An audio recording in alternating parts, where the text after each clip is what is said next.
Today, I've got the new Fargo R8 from Lenore Technologies. I've got it set up on my network. Red lights blinking means it's communicating. I'm going to take the number one relay and I've wired that to my garage door switch.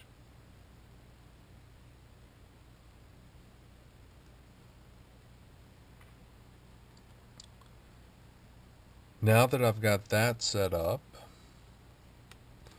I'm then going to go to my laptop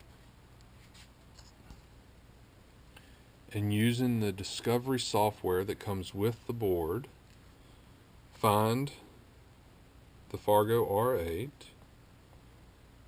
I'm then going to click and open up the login page. I'll log into the board.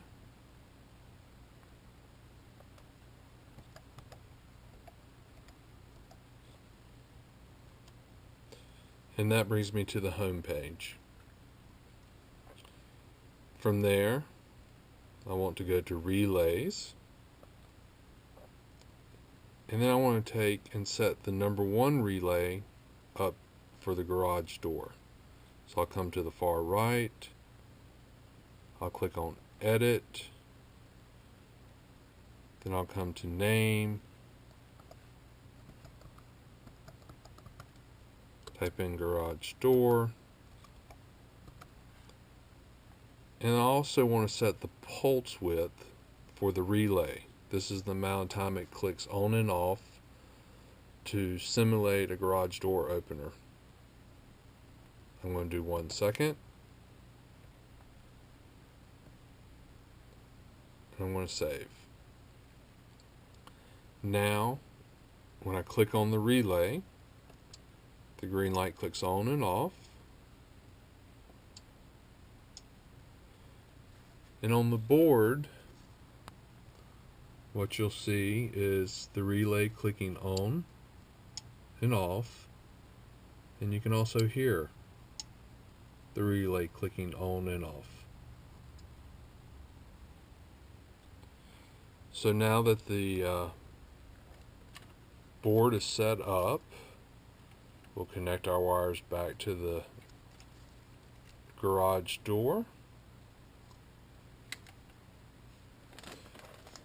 And then we're going to take a quick look at the garage door and opening. Again, I click on the relay.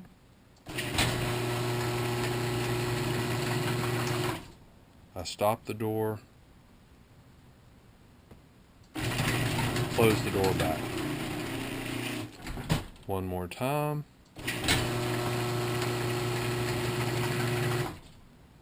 Stop the door. And close the door. That's been the connecting of the R8 to the garage door. Please check out our website at lenoretech.com